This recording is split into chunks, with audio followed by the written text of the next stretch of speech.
If you agree that the quiet ones often carry the loudest legacies, make sure to like and subscribe, because this story deserves to be remembered.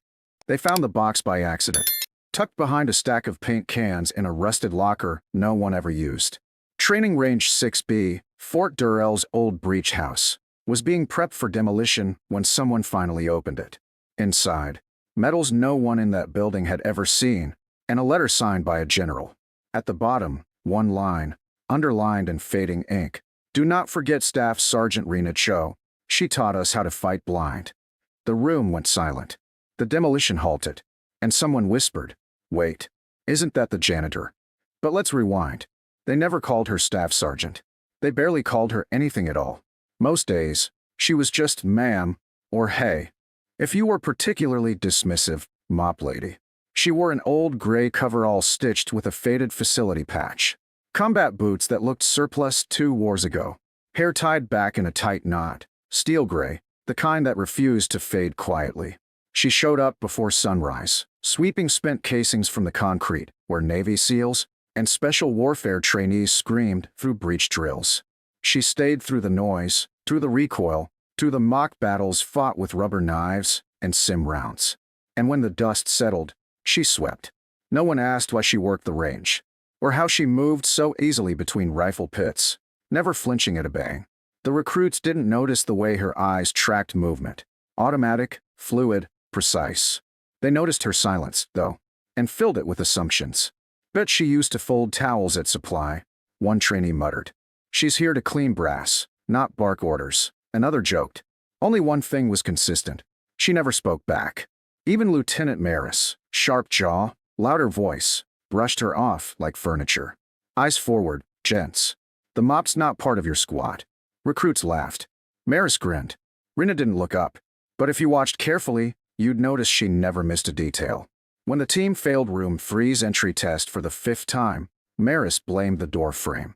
"Latches are crooked," he snapped. She paused her sweeping, looked at the latch, then moved on. That night, without a word, it was fixed, perfectly aligned. No note, no recognition. She moved like a ghost. Not the haunting kind, the watching kind. Her hands were worn, fingers crooked from old breaks, but steady. Every spent shell she touched, every jammed mag she stacked, it was methodical. Like muscle memory had never stopped firing. Like somewhere deep inside, the war never ended. No one knew where she went when she clocked out. No one walked her to the bus stop. She took her coffee black and her answers scarce. And no, she never raised her voice. Recruits found themselves lowering theirs when she passed. One morning, Maris spotted her testing a door mechanism with a flathead screwdriver. "Hey," he barked. "We don't authorize civilian maintenance." She didn't look up, just clicked the latch closed, tested it twice, then stepped aside. He rolled his eyes, waved her off. "Stick to brooms, man." She didn't flinch, but something flickered behind her eyes. That was the day the rumor started. A kid named Roman said he saw her break down an M4 jam in 5 seconds flat. Claims she muttered something about pivot timing. No one believed him, but even Maris paused before mocking her again. Still, the jokes didn't stop. "She looks like she was in Nam. Maybe she watched a few more movies and thought she lived in. She probably polishes shell casings for fun." They didn't see her freeze when a low-flying Blackhawk passed overhead. Didn't notice how her knuckles whitened on the broom handle, or how she stared at the flag during taps longer than anyone else. She wasn't invisible.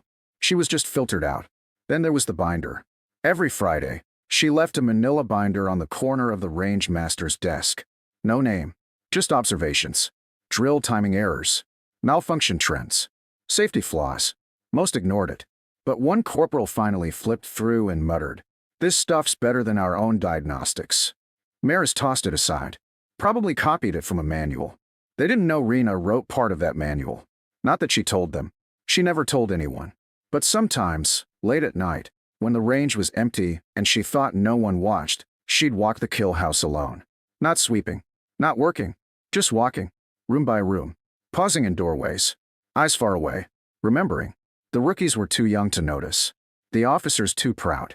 And the base too busy turning young men into bullets to wonder why the janitor moved like a soldier. But a reckoning was coming, and it would begin not with fanfare or orders, just a single moment. A rifle, and a SEAL who finally saw her. Training Range 6B had seen its share of yelling. That morning was no different. The sun beat down on the cracked concrete, and inside the breach house, smoke hung heavy in the air from a failed simulation. Recruits jogged in half circles, trying to mask their frustration. Muzzle awareness was sloppy, door entries too wide. Their stack formation fell apart before the second blast. Lieutenant Jack Maris was on edge, more than usual. A former Golden Boy SEAL, Maris had bark and bite in equal measure, and a habit of reminding everyone of both. This was supposed to be a routine FTX, until it wasn't. Free breach attempts. Free failures. Maris threw down his clipboard. What is this, a drama club performance? You're not playing house with paintball gear. Where's your timing? No one answered. He turned to his right. You? What the hell happened on room 2? Sir, Jones went early. No, Jones was late. You stepped into a dead cone and got your entire team shot in a real op. You don't understand dead space? You shouldn't be holding a rifle. Somewhere nearby, a soft metallic clink. Rena Cho, sweeping brass along the east wall. Same boots. Same silence. Maris gestured with his thumb, half laughing. I swear, even the janitor knows more than this team right now. A few of the recruits chuckled. Nervous, weak laughter. But one didn't. Jones looked at Rena. She had paused, just slightly, after the remark. Her eyes didn't lift, but her sweeping stopped. Only for a second. Then it happened. Jones fumbled a jam during the next dry run. Cleared it poorly. Slapped the side of the rifle too hard, out of frustration. Maris snapped. What did I just say? You're done. Drop it. He turned around, looking for someone to continue the drill. Then stopped. Rena had already walked over. No invitation. No word. Just motion. She knelt next to the rifle Jones had dropped. Picked it up. Cleared it in 4 mechanical moves. Safety on. Chamber clear. Muzzle vertical. Hands steady. Then she looked straight at Maris for the first time since she'd arrived on base. You're running breach timing 2 seconds too late on pivot turns, she said. Calm. Controlled. Not loud. But loud enough. The entire team froze. Maris blinked. Excuse me. You're entering too wide. Rear position isn't timing with the flank. That's why you're getting crossfire marks in room 2. You're not sinking off pivot pressure, just volume. You teach them volume. You forget tension. Silence dropped like a thunderclap. Maris took a step forward. Who are you again? She stood. Slowly. Not defiantly. Just solid. Staff Sergeant Rena Cho, retired, she said. I helped write the Fort Irwin entry drill protocols you just misquoted. More silence. Recruits started to glance at each other. You're lying, Maris said. Rena didn't answer. She didn't need to. Instead, she turned to the nearest recruit. Smith, grab the training rifle and take point. You 3, flank. I'll walk the breach with you. Maris laughed. Absolutely not. This is a military range, not open mic night. But Smith hesitated. He looked at her, then back at Maris, then raised his hand. Sir, he asked quietly. Permission to try it her way. Maris glared, but something shifted. The tone, the weight of the moment. Even he could feel it. With visible reluctance, he grunted. 1 run. And if it's trash, she's gone. They reset the house. Smoke cleared. Doors were latched. Simulation lights on. Rena took the rear position herself. No yelling. No theatrics. Just a whisper. On pivot, not on shout. Then they breached. The entire drill took 11 seconds. Flawless corner sweep. No muzzle overlap. Flank cleared in sync with rear entry. Sim rounds tight. Breach timing perfect. 0 flagged weapons. When they exited the kill house, even Maris hadn't moved. Rena gently handed the rifle back to Smith. Better, she said. Maris approached, jaw tight, eyes narrowed. He stared at her, as if trying to place a memory too old to admit was real. You really Rena Cho? He asked. She looked him dead in the eyes. You said my name, so you already knew.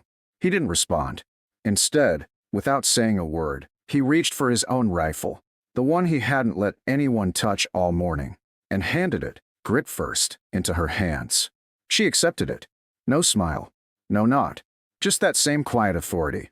Then she turned, walked back toward the wall, and resumed sweeping. The recruits didn't speak. Neither did Maris. The silence was heavier than before, not awkward now, but earned. And somewhere, deep in the main building, a call was already being made. To someone who hadn't forgotten who Rena Cho really was. They say word spreads fast in war zones, and faster in military bases. By noon, the footage was already making the rounds. Rena Cho, former staff sergeant, instructing a SEAL team with the precision of someone who'd done it for real. Because she had. Someone clipped a still frame from the simulation feed. Rena mid-turn, rifle tucked perfectly, leading the breach. No helmet, no vest, just steel gray hair and posture that didn't need reinforcement. The caption under the screenshot on the base group chat simply read, "Who the hell is she?" The answer arrived before sundown, and not from a text thread. It came in the form of a black SUV with government plates pulling into range 6B at exactly 1,630 hours. No sirens, no entourage, just a single officer stepping out. Colonel Mariana Drake, West Point, GSOC liaison. Combat decorated, rarely seen, never late. She didn't head to the command office. She walked straight to the breach house. Recruits still lingering outside stood at attention. Maris stiffened, instinctively adjusting his collar.